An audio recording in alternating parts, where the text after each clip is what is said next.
யார் ஆதரவு தருவார்? யாருடைய ஆதரவில் விஜய் ஆட்சி அமைக்க போகிறார்? அவர்களும் தமிழக வெற்றி கழகத்திற்கு ஆதரவு கொடுப்பதற்கான வாய்ப்பு. 6 மாசம் கழிச்சு ரீஎலெக்ஷன்.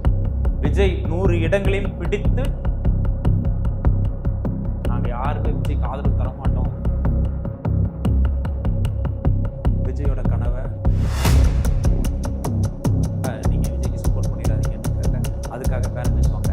எடப்பாடி ஸ்டாலின். வணக்கம். இப்போ விஜய் அவர்கள் 100க்கும் மேற்பட்ட இடங்களை பிடிச்சிருக்காரு. இப்போ அறுதி பெரும்பான்மை வரல. அப்போ எப்படி ஆட்சி அமைக்க போகிறார்? யாருடைய ஆதரவில் ஆட்சி அமைக்க போகிறார் அப்படிங்கிற ஒரு கேள்வி வருது. 118 இடங்கள் வேணும். 234ல் 51% வாக்குகளை பெறணும், இடங்களை பெறணும். அப்படின்னா 118 இடங்களை யார் பிடிக்கிறாங்களோ அவங்க தான் தமிழ்நாட்டில் ஆட்சியை பிடிக்க முடியும். விஜய் இன்னும் அந்த முழுமையான இடத்தை பிடிக்கல. அப்போ அவர் யாருடைய ஆதரவால தான் ஆட்சி அமைக்க முடியும். யார் ஆதரவு தருவார்? யாருடைய ஆதரவில் விஜய் ஆட்சி அமைக்க போகிறார்? எந்த கட்சி ஆதரவு கொடுக்க போகிறது அப்படிங்கிறதான் இப்போ எழுந்திருக்கிற மிகப்பெரிய கேள்வி. நமக்கு இருக்கிற தகவல் படி பார்த்தோம்னா விஜய்க்கு காங்கிரஸ் கட்சி ஆதரவு கொடுப்பதற்கான வாய்ப்பு இருக்கிறது. ஏற்கனவே பேசப்பட்ட கூட்டணி. ராகுல் காந்தி விஜயுடைய நட்பு ஏற்கனவே தெரிந்த ஒன்று. கரூர் இன்சிடென்ட்ல ராகுல் காந்தி விஜய்க்கு ஃபோன் பண்ணி பேசியிருக்கிறார்.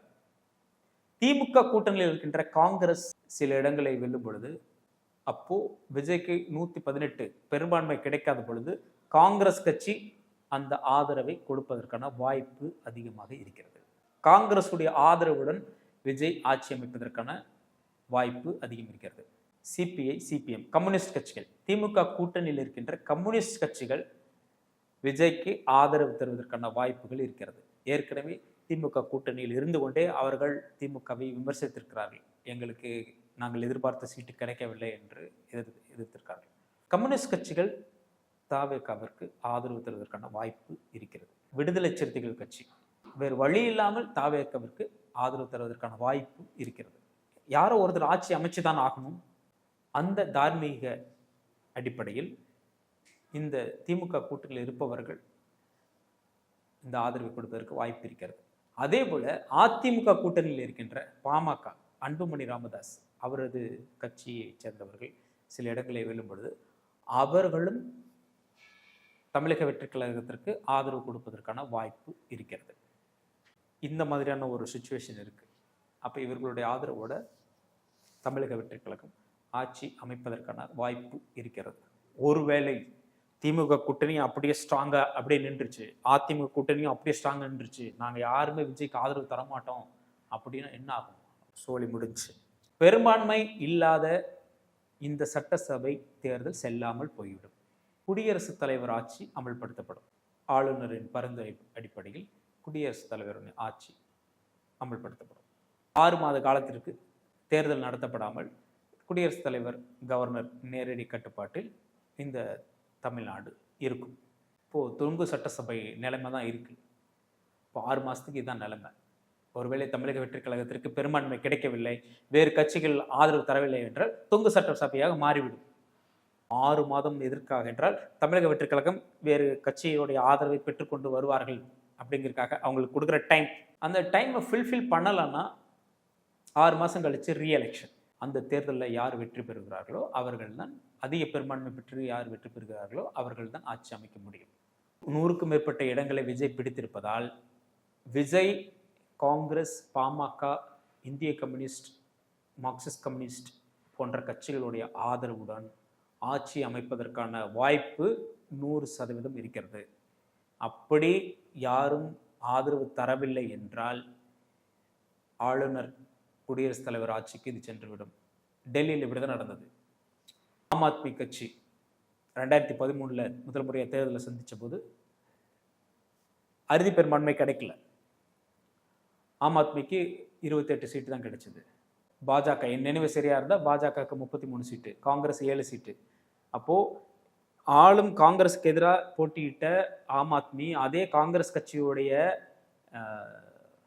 எம்எல்ஏக்கள் சப்போர்ட்டோட ஆட்சி அமைச்சாங்க.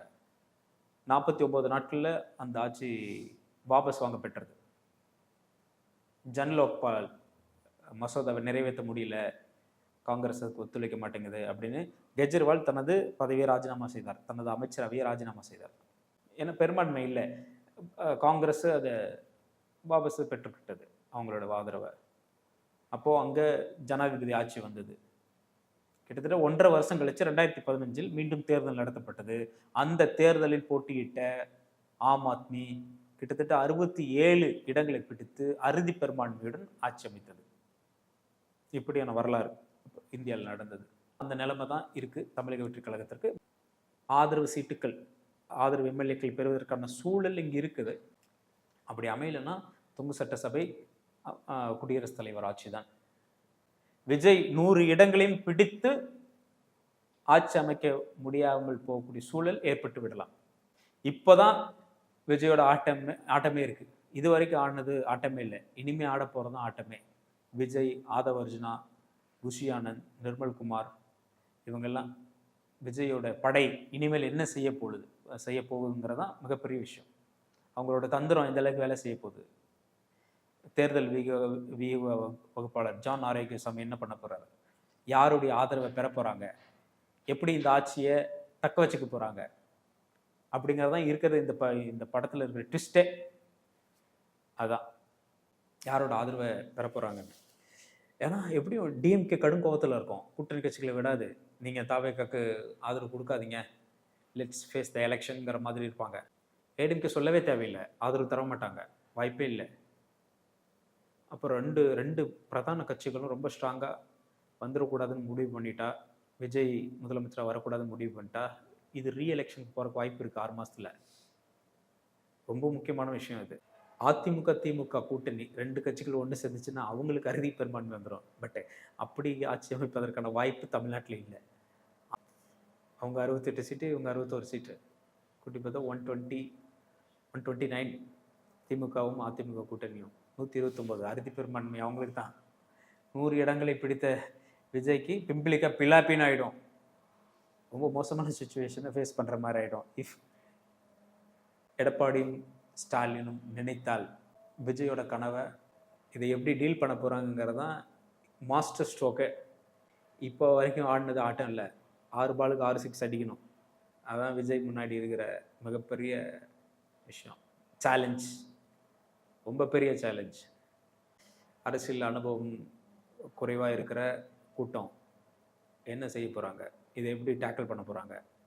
அங்கே இருக்கிற ஒரு மூத்த அரசியல்வாதி செங்கோட்டையன் தான். அவரோட அட்வைஸ் படி எப்படி செயல்பட போகிறாங்க, என்ன பண்ண போகிறாங்க பார்க்கலாம். Let's see. இனிமேல் தான் கேமே இருக்குது, மெயின் பிக்சரே இனிமேல் தான் இருக்குது. என்ன நடக்க போகுதுன்னு பார்ப்போம். ஏன்னா அல்டிமேட்டாக ஏடிஎம்கே டிஎம்கே 2 பேருக்குமே விஜய் இப்போ எதிரி. 2 பேருக்கும் மிகப்பெரிய அச்சுறுத்தலாக இருக்கக்கூடிய கட்சி தாவேகா, மிகப்பெரிய அச்சுறுத்தலாக இருக்கக்கூடிய தலைவர் விஜய். அவரை எப்படி காலி பண்ணணும்னு தான் ஏடிஎம்கே டிஎம்கேன்னு நினைக்கும்.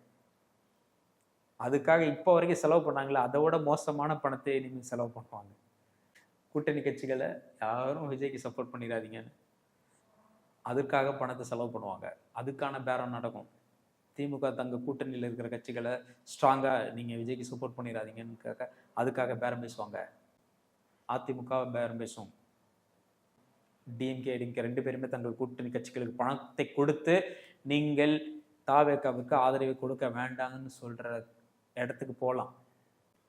கூவத்தூர் மாதிரியான சம்பவங்கள் நடக்கலாம், என்ன வேணால் நடக்கலாம்.